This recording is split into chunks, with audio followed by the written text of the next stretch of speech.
కోరికలతో ఆయన సన్మానిస్తున్నారు. తర్వాత మన ఎస్ఎంసీ చైర్మన్ నారాయణ గారు పూలపట్లతో సత్కరిస్తున్నారు. తర్వాత మన పాఠశాల ప్రధానోపాధ్యాయులు తమ్ముడు వేణుగోపాల్ గారు దుష్టాలతో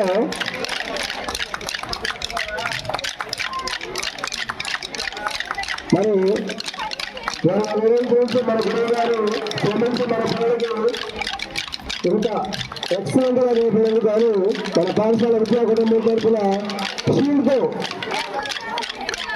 మన సన్మానించడానికి మనకు ఆచారం. వారికి మన పాఠశాల విద్యా కుటుంబం తరఫున ధన్యవాదాలు తెలియజేస్తున్నాం. మరి కోలాటం మన గురువు గారికి వారి యొక్క కుటుంబం అష్టాశ్వర్యం ఎంతో ఆరోగ్యంతో సుఖశాంతులతో ఉండాలని కోరుకుంటూ మన పాఠశాల విద్యా తరఫున మరొకసారి ధన్యవాదాలు తెలియజేసుకుంటున్నాం. Thank you sir. అమ్మా పాప ఇదేమ్మా బుక్ డాడీకి. Okay thank you sir.